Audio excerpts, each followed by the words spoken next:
Bahagia lagi kita orang yang diharapkan dan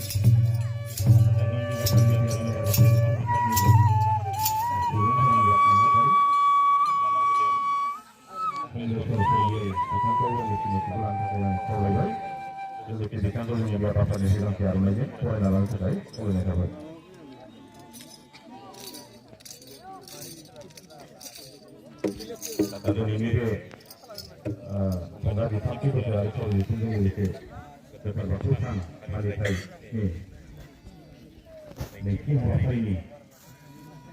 Seperti bangai ada dari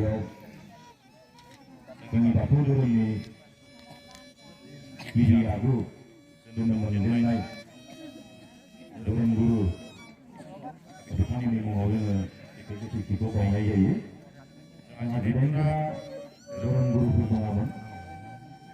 Sehingga turun berusaha, turun lantai, kita mendidikan lantai. Ini mau menului, ini menului, berupaya. Tapi kita mau banyak jadi.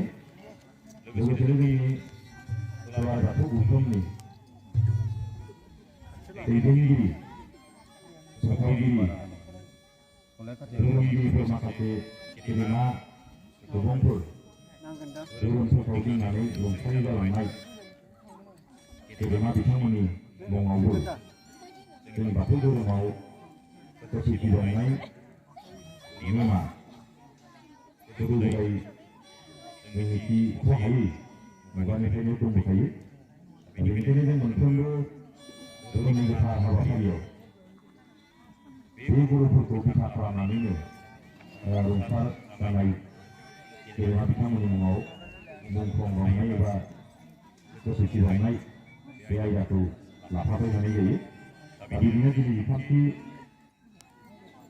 setelah itu ditunjuk dari keterbatasan kali naik biaya dan dulu. Dan itu apa kali kurang ada. Tapi orang kaum ini dia apa ini belum pernah lihat tadi mana gitu membuat terjadi di sana dan ini semua kaum kan. Kalau yang ada, tapi semua orang terlibat itu tidak naik harus tu cara yang terkait. Jadi hari ini dia betul.